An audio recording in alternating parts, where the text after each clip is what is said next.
के इस लेक्चर में हम लोग एसी सोर्स को देखेंगे।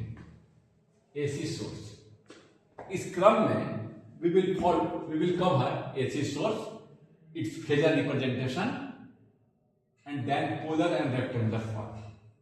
ये तीन केस हम इस लेक्चर में देखेंगे। मैंने एसी सोर्स का सिंबल ड्रॉ कर रखा है। बाय द वे, जो हमारे घर में सप्लाई आता है that is also AC. AC में क्या है, पोलैरिटी कीप चेंज अल्टरनेटली। हम इस पर डिस्कस किए भी और हमने कहा था, और जब एसी सोर्स को हम के क्रॉस एक लोड लगाएंगे तो current will change alternately. Current कभी इस डायरेक्शन में फ्लो करेगा, कभी इस डायरेक्शन। कोई दिक्कत नहीं, ये सारी चर्चा हम लोगों ने पहले की। फिर हमने कहा था कि मैथमेटिकल रिप्रेजेंटेशन कोई चीज पीरियोडिक मोशन है तो हम साइन थीटा या कॉस थीटा से भी कर सकते हैं।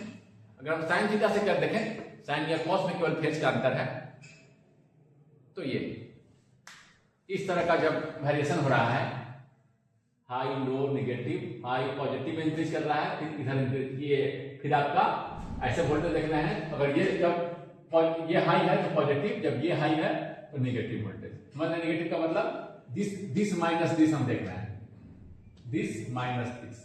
जब ये हाई है तो पॉजिटिव, जब ये हाई है, ठीक है। तो हम लोग इस तरह से एक साइन ओमेगा टी, जहां ओमेगा क्या है, ये है amplitude, sign omega T. Omega क्या है, नंबर ऑफ 2 पाई पर सेकेंड, यानी कि रेडियन पर सेकेंड। एक सेकेंड में एफ क्या है, फ्रीक्वेंसी, नंबर ऑफ साइकिल पर सेकेंड। और एक साइकिल में कितना रेडियन बनाता है, 2 पाई। एक से 2 पाई में सेम उसी पोजीशन में, 2 पाई में कोई सर्कुलर मोशन में एक चीज कर रहा है तो 2 पाई जब करेगा तो वहीं का वहीं आ जाएगा। समझे बात को? ये देखिए, यहां हम लोग किया 2, यहां से यहां गया, फिर यहां गया, फिर यहीं पर आ गया। तो कितना, अगर एक सेकेंड में 10 साइकिल मार रहा है तो 10 2 पाई। तो यही है आपका ओमेगा, नंबर ऑफ 2 पाई पर सेकेंड, दैट इज रेडियन पर सेकेंड। 2 पाई रेडियन पर सेकेंड, कोई दिक्कत नहीं है। और जब टाइम से मल्टीप्लाई कर देंगे तो ये थीटा बन जाएगा, ठीक है। Vm1 sin थीटा, Vm1 क्या है, एम्पलीट्यूड sin थीटा। ऐसे भी रिप्रेजेंट कर सकते हैं। इसी को मैंने यहाँ पर प्लॉट में दिखाया, ये उसका एम्पलीट्यूड है। कुछ भी लिख सकते हैं, Vm भी लिख सकते हैं, ए भी लिख सकते हैं, कोई दिक्कत नहीं उससे। जैसे नंबर पे दिखा देते हैं 10 sin ओमेगा टी, चलो ऐसे लिख देते हैं, थीटा या ओमेगा। समझ गए? बाकी चर्चा हम लोगों ने किया। अब देखिए, ये वैल्यू है 0, ये है जब π/2, यानी कि ओमेगा टी थीटा क्या है, π/2, ठीक है। यहां पर है थीटा पाई, 3π/2, 2π। कोई दिक्कत नहीं, 2π पर सेम वैल्यू साइन के ग्राफ है। तो ये हम लोगों ने देखा, इस तरह से रिप्रेजेंट किया। और अगर कोई ऐसा हो, देखिए V22 रिप्रेजेंट करना हो, Vm2 cos ओमेगा टी, तो cos omega T, T cos omega T 0, cos 0 क्या होता है, 1। यानी कि ये जो ग्राफ है इसको ऐसे भी लिख सकते हैं, चलो ऐसे लिखते हैं, Vm2 cos थीटा। ये जो है आपका साइन और कॉस में क्या है, केवल फेज का अंतर है। ये 0 पर 90 डिग्री, 90 पे 0, इस तरह से आपका कॉस थीटा का कर्व।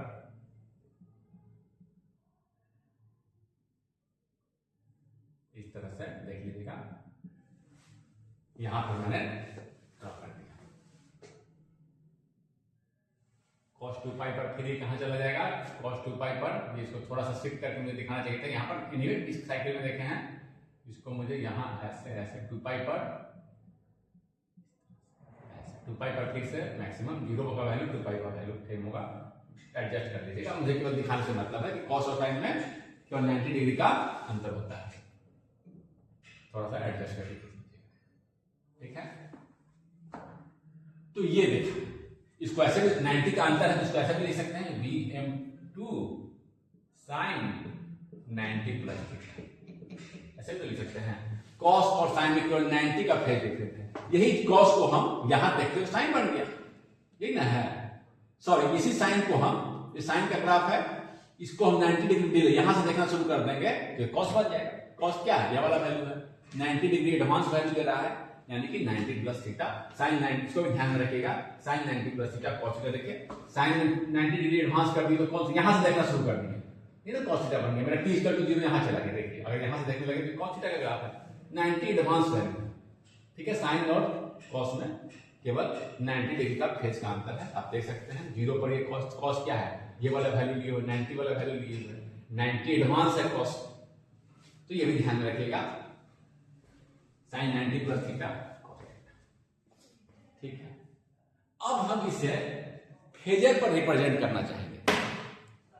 फेजर पे हम लोग यहां देखिए, अगर थीटा 0 डिग्री है, ये थीटा 90 है, π/2 रेडियन इसी को बोल सकते हैं, एंगल डिग्री में लिख रहा हूं, 270 है, 3π/2, सॉरी यहाँ 180 है, 270 डिग्री 3π/2 π/2π। तो यहां हम इसको रिप्रेजेंट करना चाहें तो इसको फेजर के रूप में जस्ट एक pictorial representation of current and voltage, pictorial representation है। तो देखिए ये जो देखिए मैं V1t को रिप्रेजेंट कर रहा हूं, Vm1 sin ओमेगा t। अब यहां ध्यान दीजिएगा, हम साइन को रेफरेंस ले लिए हैं, तो देखिए इसमें फेज का है, रेफरेंस फेज क्या है, इसका कोई फेज नहीं है, यानी Vm sin ओमेगा t को हम 0 फेज पर यहां लिखा, ये है आपका Vm1, इसका ये वैल्यू एम्पलीट्यूड और कोई फेज नहीं, साइन ओमेगा टी साइन के रेफरेंस में हम लोग खींच रहे हैं, तो इसका कोई फेज का डिफरेंस नहीं है। देखिए कोई फेज नहीं, Vm sin ओमेगा टी को मैंने यहां, अब देखिए cos ओमेगा टी को बोला, ये वाला ग्राफ, तो फेज का क्या अंतर है, Vm इसके रेफरेंस में खींच रहे हैं, इसके रेफरेंस में कितना फेज का अंतर है, cos में देखिए 90 डिग्री एडवांस है cos, ऐसे भी करके देख सकते हैं, साइन के डिफरेंस में 90 डिग्री एडवांस, तो इसको कहां दिखाएंगे हम, यहां पर Vm2 का एम्पलीट्यूड जितना हो, इस तरह से हम लोग दिखाएंगे Vm1 Vm2, समझे बात को। अगर मान लीजिए एक न्यूमेरिक वैल्यू ले लेता हूं, ये 5 साइन ओमेगा टी था या 5 साइन थीटा था, ये वैल्यू 5, V2 to 10 था, अगर 10 साइन cos थीटा का फिर साइन के रेफरेंस में सारा खींच रहे हैं, देख लीजिए साइन जो cos जो है, cos दे रखा था, cos 90 डिग्री एडवांस है, cos को हम इसके रेफरेंस में यहां दिखाएं, 10 है, ये वैल्यू 10, समझे बात को। Vm1 Vm2, इसमें देखिए इसके रेफरेंस में खींच रहे हैं, कोई फेज, ये 0 डिग्री फेज में है, फेज का मतलब नहीं का मतलब मैं बोलना चाह रहा हूं 0 डिग्री फेज में है, और ये इसे 90 डिग्री फेज में, ये मतलब मैं बोलना चाह रहा हूं, ये 0 डिग्री फेज में है, साइन के रेफरेंस में ये 90 डिग्री फेज एडवांस, कोई दिक्कत नहीं, फेजर प्लॉट आप समझे। अब अगर आपको कहते हैं कि ये एसी सोर्स एक रजिस्टर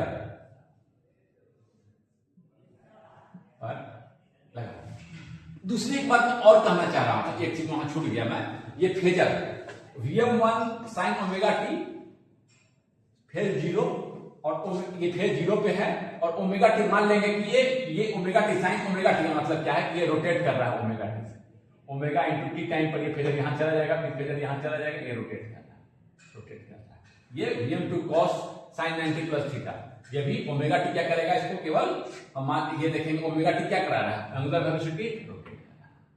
एक फेजर है, ये क्या है, Vm2 cos ओमेगा टी, ये फेजर है जो कि पहले t इक्वल टू 0 90 डिग्री से एडवांस पे है, देखिए t इक्वल टू 0 पे ये कितना आ रहा है, ये t इक्वल टू 0 पुट करेंगे तो ये Vm2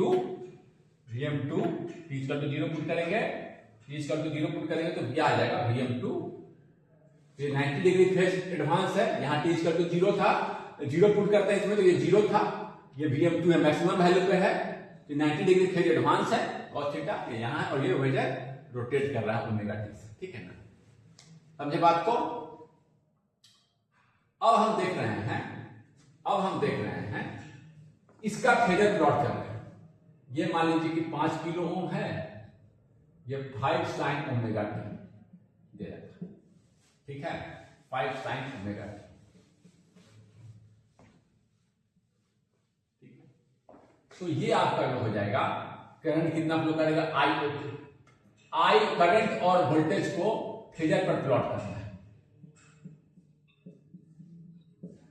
करंट क्या हो जाएगा जी, वोल्टेज तो इसके क्रॉस क्या है, Vt क्या है 5 साइन ओमेगा टी बिल्कुल कंफ्यूज होने की जरूरत नहीं है।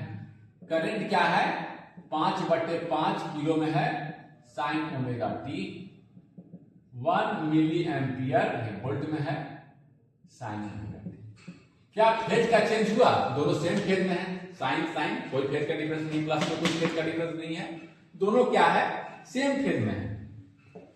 अब बोला करंट और वोल्टेज को फेजर पर दिखाओ, तो अगर मैं ये 0 डिग्री फेज का, जिसमें कोई फेज नहीं है, साइन के डिफरेंस में खींच रहा हूं, ये मेरा वोल्टेज यहां पर दिखाया मैं 5 और करंट को दिखा दिया मैं इसी ग्राफ पर यहां। इसका वैल्यू क्या है, 1 मिली। ये आपका फेजर रिप्रेजेंटेशन हो गया इसका करंट और वोल्टेज। इसको लिखिए। अब हम एक एसी सोर्स कैपेसिटर के क्रॉस लगा रखे हैं जिसका कैपेसिटेंस C है। ये एसी सोर्स है, इसका नाम दे देते हैं Vm sin omega T, Vm sin theta. इसको यार और ऐसे भी लिख सकते हैं, दोनों सेम चीज है, Vm sin थीटा। ओमेगा इज 2πf फ्रीक्वेंसी दे रखा होगा, जैसे कि जो सप्लाई आ रहा है उसका फ्रीक्वेंसी 50 है, नंबर ऑफ साइकिल पर सेकंड। ये कैपेसिटेंस का वैल्यू C है।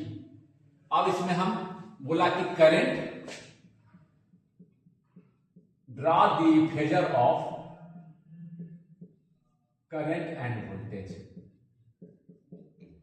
करंट एंड वोल्टेज का मुझे फेजर करने को है, तो हम एक चीज अभी लिख रहे हैं, उसको इलोबरेट भी करूंगा।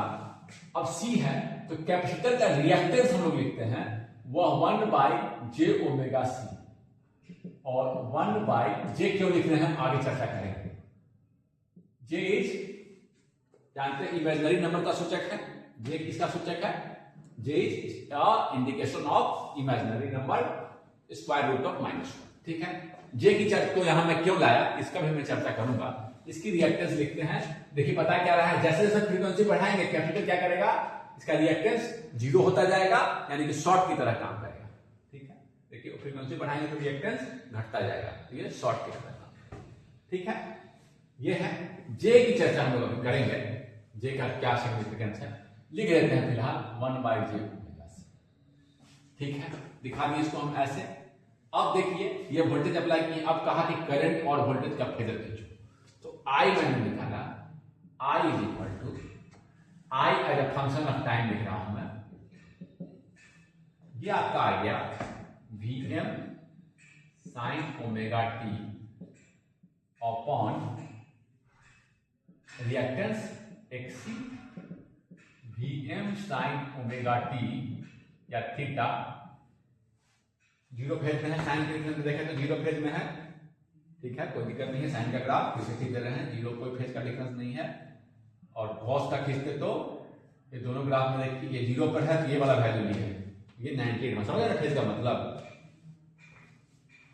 ये कॉस का ग्राफ खींचे, एक बार फिर से फेज को समझा दिया साइन का। कॉस का ग्राफ क्या है, ये वाला वैल्यू से स्टार्ट किया है, यानी कि 90 डिग्री फेज एडवांस है, समझे फेज का मतलब। ठीक है, XC में मुझे यहां पर लिख देते हैं 1/j 2πf Vm j 2πf।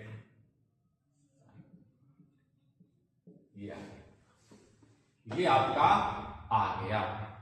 अब हम इसे J का मतलब देखिए, J का मतलब क्या है, J का मतलब क्या है, ये J का मतलब देखिए, इसका हम अगर हम J देखें तो करंट, इसका करंट का मैग्नीट्यूड हो गया Vm 2πf, करंट का मैग्नीट्यूड 1/8 किए तो। और J का मतलब क्या है, J कहां होता है, जब कॉम्प्लेक्स प्लेन पे देखें तो J कहां होता है, J होता है वो 90 डिग्री, ये इमेजिनरी एक्सिस है, J बता रहा है कि वो 90 डिग्री का फेज एक्सिस है। अगर हम ये देखें, इसको रियल और कॉम्प्लेक्स प्लेन पर देखें तो J कहां होता है, तो इमेजिन J क्या होता है, रियल एक्सिस से 90 डिग्री क्या होता है, 90 डिग्री का अगर ये देखें 90 डिग्री का पर हम जाएं अगर रियल एंड इमेजिनरी एक्सिस पे, कॉम्प्लेक्स प्लेन पे, तो ये J एक्सिस है। J एक्सिस और रियल एक्सिस में J axis is imaginary axis is vertical to the real axis. तो ये जो सूचक है वो सूचक है कि नाउ फेज का डिफरेंस आ गया है। करंट और वोल्टेज अब सेम फेज में नहीं है।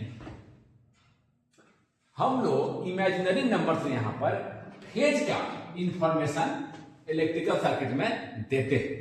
फेज का इंफॉर्मेशन हम लोग को जे क्या देता है, फेज का इंफॉर्मेशन देता है, यानी कि जो करंट और वोल्टेज है वो 90 डिग्री का है, फेज अंतर है, यानी कि ओमेगा टी 90 डिग्री का फेज अंतर है, तो फेज कितना आ गया π/2। करंट का जो हम टाइम में लिख सकते हैं, ये इसका मैग्नीट्यूड, चलो हटा ही दे रहे हैं इसको, मैग्नीट्यूड का मतलब मैं कहना चाहता हूं मैग्नीट्यूड ही है, और फेज का अंतर क्या है, current is leading by π/2। Capacitor में करंट क्या होता है, लिख लीजिएगा, कैपेसिटर में करंट क्या होता है, capacitor current, in capacitor current leads by voltage by π/2 और 90 डिग्री। लिखिए इसको, लिख लिया, 90 डिग्री से लीड करता है। ये तो हम लोगों ने मैथमेटिक्स से देखा कि देखिए इमेजिनरी नंबर का मतलब है, इमेजिनरी नंबर इधर रियल प्लेन कॉम्प्लेक्स प्लेन पे देख लिए, इसका मतलब इमेजिनरी नंबर से, कॉम्प्लेक्स नंबर से हम लोग फेज का इंफॉर्मेशन देते हैं। इसमें तो कोई डाउट नहीं, there should be no doubt in this. एक चीज में और यहां पर एक, इसको मैं एक, ये तो मैथमेटिकली दिखाया, मैं इस चीज को फेज का अंतर लाता है ग्राफिकली दिखाना चाहूंगा। फेज का अंतर कैपेसिटर लाता है, क्यों? ये तो मैथमेटिकली देखा हम लोगों ने। हम एक एक्सपेरिमेंट कर रहे हैं, अब एक एक्सपेरिमेंट कर रहे हैं, इसी चीज को हम ग्राफ से समझना है, इस बात को कि कैपेसिटर क्या लाता है, कैपेसिटर में करंट क्या कर जाएगा, लीड कर जाएगा। अगर साइन थीटा का ग्राफ है तो करंट का ग्राफ कॉस थीटा का ग्राफ होगा। जब करंट, जब वोल्टेज कम है तो करंट ज्यादा रहेगा। लीड करने का मतलब क्या है, जब वोल्टेज कम रहेगा तो करंट ज्यादा रहेगा, जब वोल्टेज ज्यादा रहेगा कैपेसिटर के क्रॉस तो करंट कम रहेगा। इसको थोड़ा हम देखते हैं कि दोनों सेम फेज में नहीं रहेगा, वोल्टेज बढ़ेगा तो करंट भी बढ़ेगा, ये करंट है, ऐसा नहीं कि वोल्टेज बढ़ा तो करंट भी बढ़ा। वोल्टेज जीरो है तो करंट ये है, इसको देखिए, करंट ये है, जब वोल्टेज ज्यादा है तो करंट जीरो है, ये फेज का मतलब है। वोल्टेज जीरो है तो करंट मैक्सिमम है, 90 डिग्री फेज का मतलब वोल्टेज मैक्सिमम है तो करंट आपका कहां चला गया, जीरो चला गया। देख रहे हैं, अब जीरो है तो करंट मैक्सिमम है, जब ये मैक्सिमम चला गया तो ये जीरो चला गया। फेज का अंतर का मतलब है, इसको देखते हैं कि वास्तव में ऐसा होता है, मैथ से तो दिख आ रहा है। हमने इमेजिनरी नंबर इंट्रोड्यूस किया, जिसके कारण हमने कहा कि जे एक्सिस, जे का मतलब है, जे का मतलब है कि 90 डिग्री का फेज अंतर है। ठीक है, जे क्या बता रहा है, 90 डिग्री का। अभी हम पोलर से इसको पढ़ेंगे, पोलर रिप्रेजेंटेशन लिखे थे, इसको और इलोबरेट करूंगा, केवल यहां ध्यान दीजिए, जे का मतलब है 90 डिग्री का फेज अंतर है। कोई दिक्कत नहीं है। अब यहां एक एक्सपेरिमेंट हम कर रहे हैं, we are performing an experiment. एक एक्सपेरिमेंट है, हम एक RC और एक इसके क्रॉस एक रेक्टेंगुलर पल्स दे दिया। रेक्टेंगुलर पल्स स्लो है, यानी कि इसका टाइम पीरियड ज्यादा है। ये रेक्टेंगुलर पल्स हम दिए हैं, स्लो है, स्लो मतलब धीरे धीरे वैरी कर रहा है, फास्ट वैरी नहीं कर रहा। स्लो कहने का मतलब, ये रेक्टेंगुलर पल्स का एम्पलीट्यूड मान लीजिए कि दे रखे हैं हम, ये दे देते हैं, कोई वैल्यू दे रहे, चलो एक्सपेरिमेंट कर रहा है तो 5 वोल्ट, ठीक है, या VM ही कर देते हैं, जनरलाइज कर देते हैं VM। अब देखिए, स्लो कहने का मतलब है कि हम कैपेसिटर में असफिशिएंट टाइम है कि वो चार्ज हो जाए। कैपेसिटर चार्ज होने में कुछ समय लेगा, कैपेसिटर सफिशिएंट टाइम है कि वो चार्ज हो जाए। तो कैपेसिटर का वोल्टेज कैसे चेंज करेगा, जब पॉजिटिव साइकिल है तो कैपेसिटर क्या करेगा, धीरे चार्ज होकर, सफिशिएंट टाइम है कि वो चार्ज होगी। ठीक है, अब जब ये जीरो हो गया तो कैपेसिटर क्या हो गया, अगले साइकिल में क्या हो गया, कैपेसिटर ये वोल्टेज जीरो हो गया, कैपेसिटर VM से चार्ज है, यहां रजिस्टर R लगा हुआ है, तो अब कैपेसिटर क्या होगा, इसमें चार्ज है, इस तरह से डिस्चार्ज होगा, डिस्चार्ज होगा, इस R के क्रॉस डिस्चार्ज होगा, डिस्चार्जिंग करंट, डिस्चार्ज होगा, करंट पर आते हैं अभी हम, तो डिस्चार्ज होकर क्या हो जाएगा, इसका वोल्टेज जीरो। सफिशिएंट टाइम है कि स्लो कहने का मतलब सफिशिएंट टाइम है कि ये डिस्चार्ज हो जाए और फिर ये चार्ज हो जाए। कोई भी लगभग मान ले रहे हैं कि लगभग Vm तक, ये Vm है, लगभग Vm तक ही, लगभग Vm तक ही चार्ज हो जाए, लगभग Vm तक चार्ज हो जाए। अब थोड़ा करंट को देखें क्या होगा, लगभग Vm तक ही वो चार्ज हो जाएगा।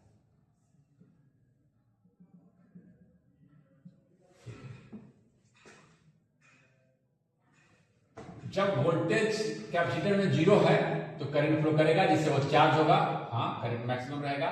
और जब ये चार्ज हो गया Vm तक, जब वोल्टेज चार्ज नहीं हुआ, जब वोल्टेज है कैपेसिटर डिस्चार्ज है, करंट फ्लो करेगा, कैपेसिटर चार्ज होगा, चार्ज होते होते क्या हो जाएगा, ये पूरा Vm तक जब चार्ज हो जाएगा तो ये Vm तक चार्ज होगा। यहां पर देखिए ये Vm तक चार्ज होगा, ये भी Vm, पहले भी 0 था वोल्टेज कैपेसिटर के, मुझे Vc खींच रहे हैं, Vc टाइम का एक्सिस है, ये आपका Vc है, Vc है द फंक्शन ऑफ टाइम।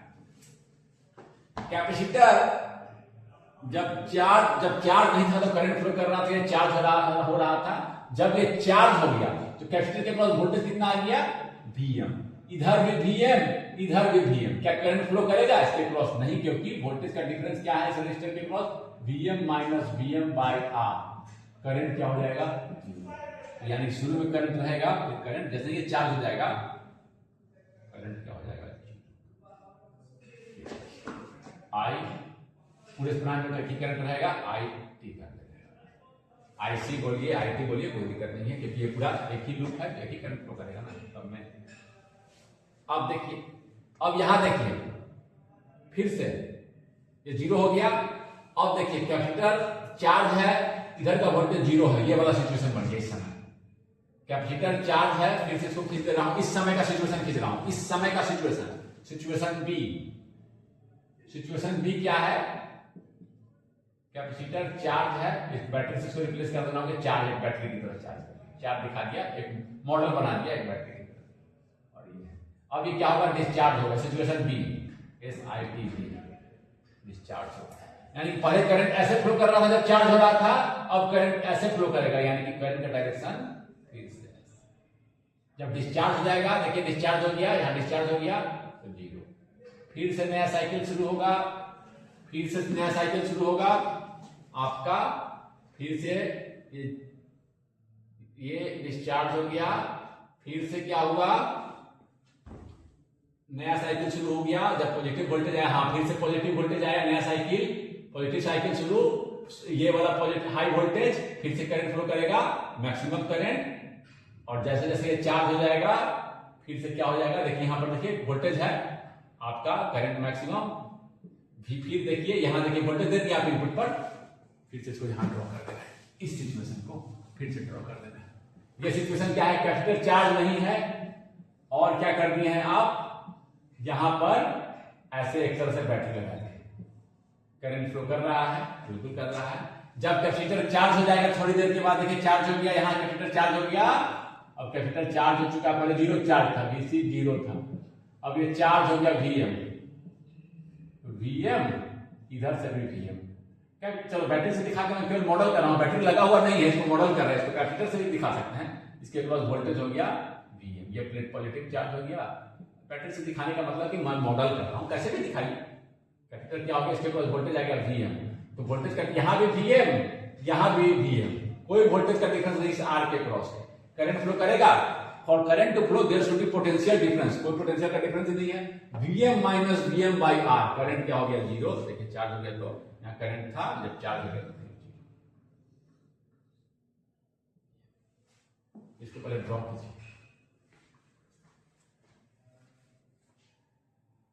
इसको ड्रॉ कर लिए।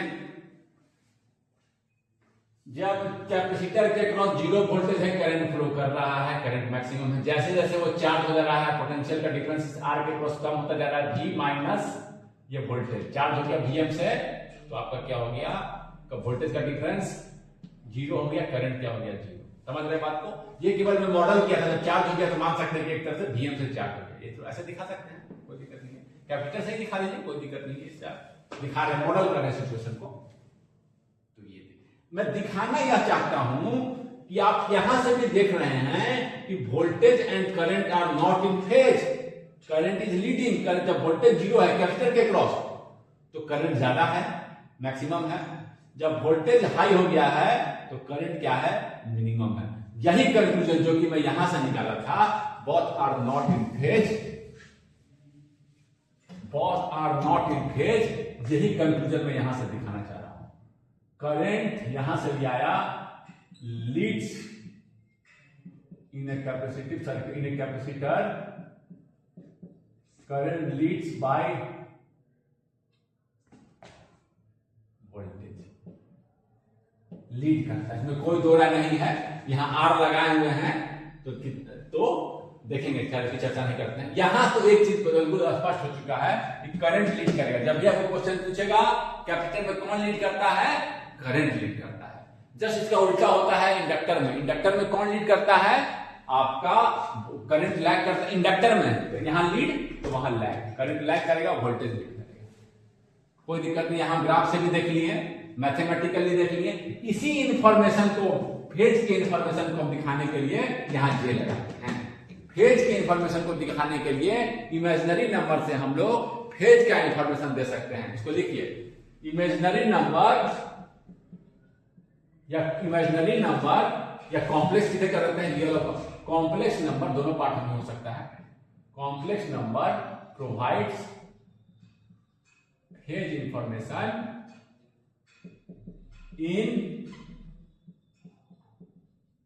in an electrical circuit। Phase का इंफॉर्मेशन हम लोग लेने के लिए यहां सी क्यों लगाए थे, यहां सी लगाए, सॉरी जे क्यों लगाए थे, टू प्रोवाइड दिस इंफॉर्मेशन। ये इंफॉर्मेशन हम प्रोवाइड करने के लिए देखेंगे। कोई दिक्कत नहीं, समझ गए। किसी भी तरीके से यही आएगा। कैपेसिटर का देखिए आप, इंडक्टर का खुद करके देख सकते हैं। यहां लगाइएगा, इंडक्टर का रिएक्टेंस क्या होता है, जे ओमेगा एल रखिएगा और आप देख सकते हैं कि वहां पर आपका करंट, आपका आई, ये आपका एक्सी हो जाएगा। वहां इंडक्टर में देखेंगे तो आई क्या हो जाएगा, वी अपॉन एक्सी, देखिए V upon j omega L. ठीक है, क्या हो गया, V upon omega L. J को ऊपर करेंगे तो क्या हो जाएगा जी, जे को ऊपर कर दिया तो क्या हो जाएगा, जे जैसे मल्टीप्लाई कीजिए ऊपर नीचे तो ये हो जाएगा आपका माइनस जे, माइनस जे से ऊपर नीचे मल्टीप्लाई कर दिए तो जे और जे स्क्वायर क्या हो जाएगा, -1 माइनस जे। माइनस जे का मतलब क्या है जी, अगर हम कॉम्प्लेक्स प्लेन पर देखें तो माइनस जे का मतलब क्या है, ये है रियल, ये है इमेजिनरी। माइनस जे कहां होगा, इधर, ये जे इधर माइनस जे, देखिए 90 डिग्री से लैग कर दिया, इधर 90 -90 इधर दिखा रहा है। इंडक्टर में करंट लैग करता है, कैपेसिटर में लीड करता है, ध्यान रखना है बस। कारण यहां देख लिए हैं, इंडक्टर में हम ज्यादा वहां नहीं दिखा रहे हैं, आप देख भी सकते हैं। अगर V था आपका, यानी कि V था, दे रखा था V जो था वो था Vm1 sin ओमेगा t। अगर ये यहां पर इसको ऐसे लिख दें, ये जो Vt था ये भी था, इसी को लिख रहे हैं यहां पर ऐसे लिखिए, ये हो गया था ये Vm sin ओमेगा t। तो अब क्या लिखेंगे, टाइम का फंक्शन, ये It क्या लिखेंगे, It लिखेंगे Vm1 sin omega t 90 degree minus. J का मतलब है Vm1 बाई, वहां ओमेगा एल कर दीजिए, आई ना है ओमेगा एल 90 डिग्री का। समझे बात को, 90 डिग्री लैग करेगा करंट, उसमें 90 डिग्री लीड करेगा कैपेसिटर। इसी तरह से ध्यान में रख सकते हैं सी, ट्रिक के लिए कैपेसिटर में सी आता है तो करंट लीड कर दिया, ऐसे भी ध्यान सकते हैं ट्रिक के लिए, बट ये आपको मालूम होना चाहिए। ट्रिक के लिए कैपेसिटर में सी आता है, यानी करंट पहले आ गया, सी से करंट, सी से कैपेसिटर, करंट लीड करेगा। खैर दैट इज अ ट्रिक, वो कोई उपयोगी नहीं है। आगे हम लोग देखते हैं। एक चीज बोलने के बाद, इसको तो मैंने रिप्रेजेंट किया ही नहीं। ये था आपका current 90 degree lag, sorry capacitor में क्या था, 90 डिग्री लीड, वोल्टेज लैग। तो हम यहां फेजर में क्या दिखाते हैं, ये था आपका वोल्टेज Vm। अगर ये यहां पर दिखाएं साइन को, तो करंट क्या कर रहा है, लीड कर रहा है, करंट क्या कर रहा है, लीड कर रहा है। तो करंट को कहां दिखाएंगे, यहां, ये है आपका I, ये Vm, इसका केवल मैक्सिमम वैल्यू से दिखा सकते हैं। फेजर का मैग्नीट्यूड कितना हो जाएगा, IM1 कितना था मेरा, जो भी हो गया IM1, इसको लिख देते पूरे को, IM1 sign omega T plus pi, ये था। इसका मैग्नीट्यूड क्या लेंगे, जो इसका मैक्सिमम वैल्यू है वही इसका फेजर का मैग्नीट्यूड है, लेंथ है, जो इसका मैक्सिमम वैल्यू है वही इसका लेंथ है, और इसका लेंथ, ये इसका मैक्सिमम वैल्यू क्या था, Vm था, वोल्टेज क्या था, Vm साइन ओमेगा टी, इसका मैग्नीट्यूड क्या हो गया, ये इससे 90 डिग्री लीड कर रहा है, तो Im कोई दिक्कत नहीं है। इंडक्टर में कैसे दिखाते थी, ये हो गया आपका, दिखाएं किसका, कैपेसिटर, और इंडक्टर लगा होता तो खींचिए उसको, इंडक्टर वाला खींचिए। इंडक्टर में करंट क्या होगा, लैग करके देख सकते हैं, देखिए करंट क्या कर गया, लैग कर गया, तो करंट कैसे दिखाएंगे आपको, वोल्टेज अगर यहां है Vm1, इसका मैग्नीट्यूड Vm1, और करंट क्या होगा, जो भी वैल्यू आएगा करंट का Im1, maximum value Vm1 by omega L से डिवाइड किए, जो मैक्सिमम जो भी वैल्यू आया यही ना मैक्सिमम वैल्यू है। कहने का मतलब Vm1 साइन थीटा है, तो साइन थीटा ज्यादा से ज्यादा क्या हो सकता है, 1, तो मैक्सिमम वैल्यू क्या आएगा वोल्टेज का, Vm1 साइन थीटा 1 से ज्यादा नहीं ना हो सकता है। ये देखिए 90 से लैग करके करंट लैग्स, इंडक्टर में क्या है, current lags voltage by 90 degree, pi by 2 radian और 90 डिग्री, लिखिए इसको। अब थोड़ा इन दिए गए वोल्टेजेस को, जो कि टाइम के साथ चेंज कर रहा है, हाँ एसी सोर्स है, changing with time, polarity is changing, ठीक है। ये दिए गए 3 एसी सोर्स को आपको फेजर पर रिप्रेजेंट करना है, ठीक है। 5 साइन ओमेगा टी, देखिए साइन के रेफरेंस में खींच रहे हैं, थीटा 0, थीटा 90, थीटा 180, 270 अगेन 2 पाई और 360 या 0, ठीक है, सेम ही चीज है। 5 साइन ओमेगा टी तो हम रिप्रेजेंट करेंगे यहां पर, इसके मैक्सिमम वैल्यू 5, फिर हम 5 साइन ओमेगा टी, इसके डिफरेंस में ये देखिए साइन के 30 डिग्री का फेज डिफरेंस है, तो 30 करके 5 sign omega T, same magnitude 5 है, तो चलो ये इसी से लिख देते हैं, 5 sign omega T plus 90 degree, ये 3 फेजर, इसको ऐसे भी लिखता कि 5 कॉस ओमेगा टी, तभी हम देखते हैं कि साइन और कॉस में 90 का अंतर है, या इसको इसी फॉर्म में कन्वर्ट कर लेते हैं, sine omega t theta plus 90 degree, sine 90 plus theta equal to cos theta, ऐसे करके देख लेते हैं, तो आपको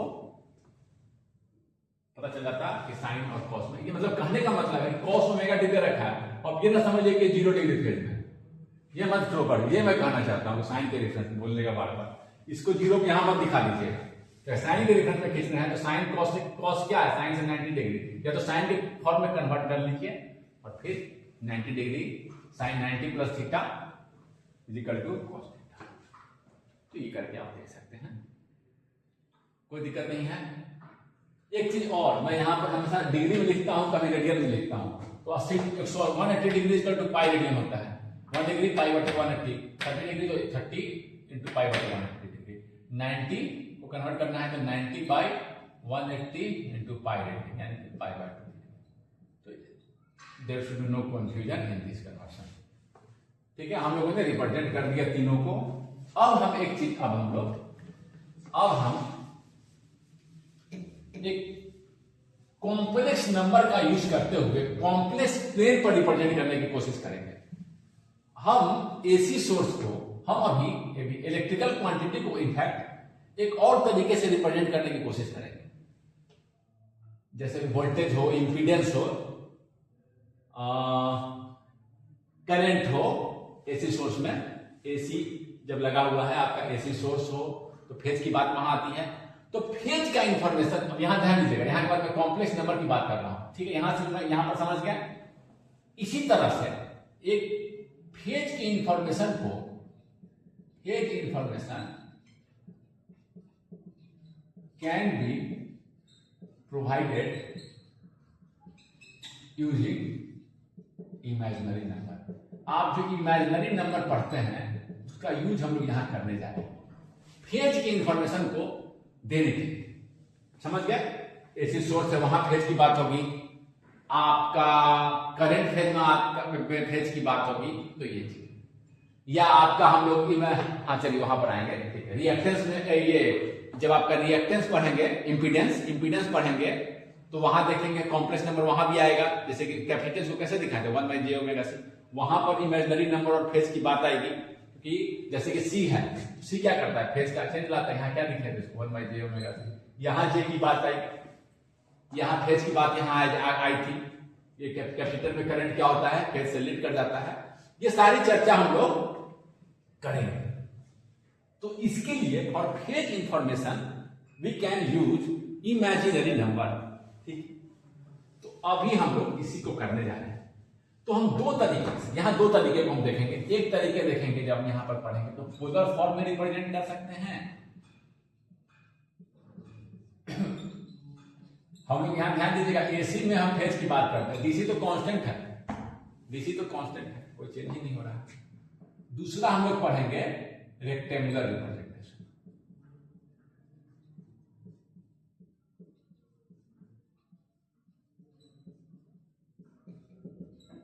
ये दोनों में हम लोग क्या करेंगे, इमेजिनरी नंबर का यूज करकर हम लोग फेज के इंफॉर्मेशन को देने की कोशिश करने जाएंगे। फेज का इंफॉर्मेशन इमेजिनरी नंबर से लेंगे। ठीक है, कोई दिक्कत नहीं है। जैसे कि वहां पर हम लोग अब यहां पर आते हैं, दोनों रिलेटेड है, दोनों लिखने के केवल दो तरीके हैं, दोनों रिलेटेड, बहुत ही आसानी से हम लोग कर लेंगे। जैसे ही आई की बात आती है, यानी कि कॉम्प्लेक्स नंबर, रियल एक्सिस, और जो इमेजिनरी नंबर है उसको कहां दिखाते हैं, इमेजिनरी एक्सिस दिखाते हैं। 12th में पढ़े होंगे।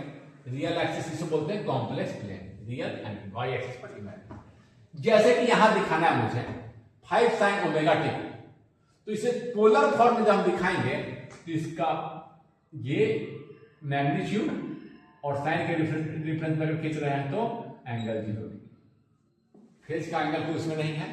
इसको दिखाएंगे तो 5 at an angle 30 डिग्री, इसको दिखाएंगे 5 at an angle 90 डिग्री। इस तरह से हम लोग इसको रिप्रेजेंट कर देंगे। ठीक है, जैसे यहां किए थे, इनफैक्ट वैसा ही है, केवल हम इसमें यहां आ रहे हैं तो हम लोग इमेजिनरी नंबर का भी यूज करें, जैसे वहां किए थे। जस्ट इसी को शिफ्ट कर दे रहे हैं, ये 5 यहां, 5 at एंगल 30 डिग्री यहां, 5 ये पोलर रिप्रेजेंटेशन, उसी को केवल हम यहां शिफ्ट करें, इसमें कोई दिक्कत नहीं। अब जैसे ही यहां हम शिफ्ट करेंगे तो देखिए ये और ये, इसमें जैसे कि पोलर फॉर्म में कन्वर्ट कर दिए। अब जैसे ही पोलर फॉर्म में कन्वर्ट कर दिए, अगर आप 12th किए होंगे तो जैसे कि इस नंबर को ये पोलर फॉर्म में 2 at एंगल 30 डिग्री, और ये है रियल एक्सिस, ये है इमेजिनरी एक्सिस, ये पोलर फॉर्म में प्रेजेंट कर दिया। अब हम इसे दो कंपोनेंट में भी कर सकते हैं। एक इस एक्सिस पर क्या कंपोनेंट है ये, और इस एक्सिस पर क्या कंपोनेंट है ये। तो इसको हम रेक्टेंगुलर फॉर इसी को बोलते हैं, x is real component and imaginary component. Rectangular form, जैसे ही ऐसा यूज किया दो फॉर्म हो गया। अब देखिए दो को यहां दिखाएं, ये दिखाए 2 at an angle 30 डिग्री, एक नंबर को दिखाएं इस तरह से। दो पर यहां पहुंचना है तो क्या करेंगे, आप 30 डिग्री चलिए इधर एंगल पे, और 2 यहां चलिए, यहां पहुंचेंगे। दूसरा क्या कर सकते हैं, इधर कुछ चलिए और इधर कुछ चलिए, यहां पहुंच जाएंगे। दो तरीके से इस पॉइंट पर पहुंच सकते हैं, ये दो तरीके हैं जिसे हम दिखाना चाह रहे हैं। अब इधर कितना चलना है तो आप पहले जानते हैं cos 30 cos 2, इधर का कंपोनेंट क्या होता है, this cos theta, cos theta equal to b by h, cos theta equal to b by h, h आपका b क्या हो जाएगा, h cos थीटा, h है, ये एंगल बन के ये बेस है, पर हम 12th में उसको मैं ज्यादा कर। तो ये जो आपका ये कंपोनेंट क्या हो गया 2, x कंपोनेंट क्या हो गया cos 30, और y कंपोनेंट क्या हो गया इधर का component sine theta, imaginary component है 2 sin 30, इसी को आप लिख दिए 2 cos 30 और 2 sin 30। 2 cos 30 कितना होता है √3/2 और 2 sin 30 क्या होता है 2/2, 1/2 sin 30 1/2। ये देखिए इसे हम सॉल्व कर दिए तो √3 + 2। ये इसी चीज को मैं दूसरे फॉर्म में लिखा, इसे बोलते हैं रेक्टेंगुलर फॉर्म। ये आप कैलकुलेटर से भी, आपको जो साइंटिफिक कैलकुलेटर है उस पर भी कर सकते हैं। इसको लिखिए,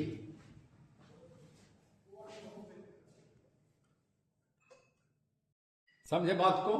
पोलर फॉर्म और जस्ट इसका क्या हो गया रेक्टेंगुलर फॉर्म, दो फॉर्म। कन्वर्सन करना भी आसान है, पोलर फॉर्म से ये कंपोनेंट और ये कंपोनेंट लिख दिए, आपका ये हो गया। आगे क्लास में कैलकुलेटर से भी दिखाऊंगा, वहां से भी आप कैलसी से दिखा। जैसे कि मैंने यहां दिखाया था ये 5 क्या है 0 डिग्री। देखिए अब इसी को मैं क्या कर दिया इमेजिनरी और रियल एक्सिस पे शिफ्ट कर दिया। ये क्या हो गया 5, इसका ये तो पोलर फॉर्म में दिखाया, रेक्टेंगुलर फॉर्म में पहला का क्या होगा, पहले को रेक्टेंगुलर फॉर्म में लिख रहा हूं 5 cos 0 + j sin 0, j 5j sin 0 5। देखिए ये केवल इसी एक्सिस पर था, तो जब कंपोनेंट नहीं था। इधर देखिए ये 30 का निकालिए 5 है, 5b का निकालिए 5 cos 30 + j 5 sin 30। ठीक है, निकालने भी थे यहां पर, यहां से निकाल सकते हैं। ठीक है, कोई दिक्कत नहीं है, यहां से निकाल सकते हैं। जैसे यहां निकाले तो वहां पर 5 कर देंगे, चल कोई दिक्कत नहीं। अब ये देखिए 5 sin ω t + 90 यहां दिखा रहे हैं, तो इसको कैसे लिखेंगे 5, जहां दिख भी रहा है केवल इमेजिनरी कंपोनेंट है, real component 5 cos 90 + j 5 sin 90। ये हो गया आपका 5 cos 90 0 0 5j 0 + 5j। ये देखिए इसी चीज को मैंने क्या कर दिया यहां पोलर फॉर्म। अभी हम लोगों ने समझ ही गया कि रेक्टेंगुलर फॉर्म और पोलर फॉर्म में करना है तो आसानी से कर सकते हैं। Real plane imaginary plane component लेना है तो क्या बन जाएगा रेक्टेंगुलर फॉर्म, और ऐसे दिखाएंगे तो थीटा और मैग्नीट्यूड में तो क्या बनेगा आपका पोलर फॉर्म। पोलर और रेक्टेंगुलर में रिलेशन है। आप ये भी देख रहे होंगे कि एक्स कंपोनेंट वाई कंपोनेंट मिल गया, ये कंपोनेंट मालूम है, रेक्टेंगुलर से पोलर बोल दिया तब जी 2 + 3j, तो ये 2 है ये 3 है, तो ये डिस्टेंस क्या होगा, जैसे वेक्टर में या कॉम्प्लेक्स नंबर में करते हैं तो ये डिस्टेंस क्या होगा, ये डिस्टेंस क्या होगा, ये देखिए क्या होगा 2² + 3²। वेक्टर में भी ऐसा ही करते हैं, जैसे वेक्टर है वैसा ही चल रहा है। Although electrical quantity voltage and current is not a vector, but ऐसे रिप्रेजेंटेशन में दो कंपोनेंट जैसे ही बन गए तो वेक्टर की तरह। और एंगल कितना होगा जी, ये दे रखा था पोलर में रिप्रेजेंट करना, ये 2 और ये 3, इसका रिप्रेजेंटेशन। इसी पॉइंट पर हम कुछ ऐसे पहुंचना है, ऐसे पोलर में, तो ये हो गया आपका इसका मैग्नीट्यूड। एंगल क्या हो जाएगा tan inverse 3y/p/y, tan theta क्या होगा, थीटा क्या होगा p/b। तो इसका जो एंगल निकल के आएगा कैलकुलेटर से निकाल सकते हैं, वही आपका क्या होगा थीटा। हो गया पोलर फॉर्म में। ये हो गया z, ये हो गया z, या जो बोलिए नाम दे दीजिए। 2² + 3² जितना वैल्यू आया है 4 + 9 9 4 13 √13 √13, और ये जो थीटा सॉल्व होके आएगा समझे बात को। मान लीजिए कि आपको दे दिया, एक लास्ट क्वेश्चन कर देते हैं 2 + 2j रेक्टेंगुलर में रिप्रेजेंट इन पोलर, तो क्या करेंगे इसका हम, जैसे यहां देख लीजिए 2 है ये 2 है, जैसे वेक्टर में करते थे या कॉम्प्लेक्स नंबर में करते थे, ये क्या होगा ट्रायंगल बना, ये कंपोनेंट का स्क्वायर प्लस ये कंपोनेंट का स्क्वायर लिख के स्क्वायर लिख लीजिए, कर्व है ना ये हाइपोटेनस है ना, तो ये आपका हो जाएगा मैग्नीट्यूड जो लिखेंगे वो क्या लिख देंगे 2 का स्क्वायर + 2 का स्क्वायर 2 × 4 √8। tan थीटा क्या हो जाएगा, थीटा क्या हो जाएगा tan इनवर्स ऑफ p/b 2/2 यानी कि 45 डिग्री। तो रिप्रेजेंट कर देंगे, यहीं पर रिप्रेजेंट कीजिए, कहीं कर दीजिए। ये क्या है रियल एक्सिस इमेजिनरी एक्सिस, ऐसे रिप्रेजेंट किए तो √8 चलना है तुम्हें यहां से कितने एंगल पर 45 डिग्री। पहले ये वाला कैसे चल रहा था ऐसे और ऐसे, ये वाला कैसे चल रहा है ये एंगल और ये डिस्टेंस। इस पर और चर्चा करेंगे हम लोग, कुछ क्वेश्चन भी बनाएंगे अगले क्लास में। ओके।